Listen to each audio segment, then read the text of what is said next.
So the next little thing is, Talia says to me, Karen, she says, I want you to talk about my husband.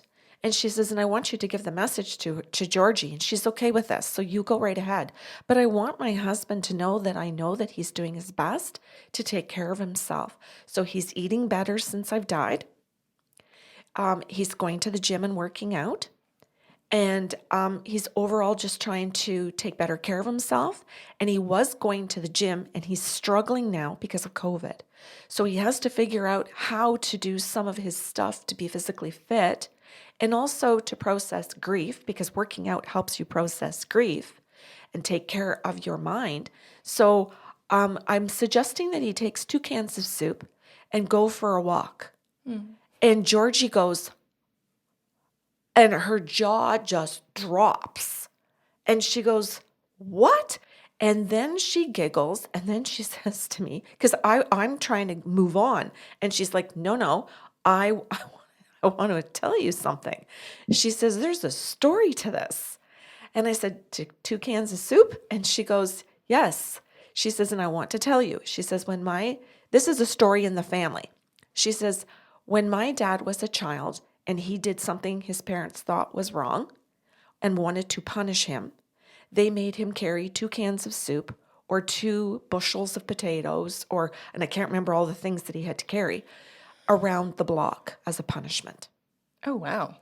So, and then as an adult now, this is a family story. So my mom is bringing up a family story to give my dad a validation. And I'm hoping that I word this correctly, that it isn't still a place of suffering for him, but has become more of a joke. So I hope I've worded that well. I tried to listen to that in the or in her recording and get the right essence of that message. Was, here's a little bit of a joke. Why don't you take your 2 cans of soup and hike it out the door and go for a walk, because you need to work out and you don't have weights, so pick up some cans of soup and go.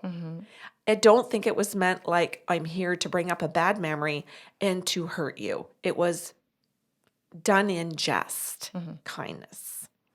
And it's a story to validate for everybody at the dinner table that this is what would have happened at the dinner table.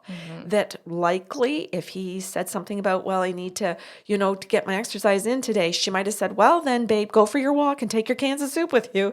And there would have been a chuckle, and then he would have not taken his cans of soup, obviously, but gone out the door and had his walk.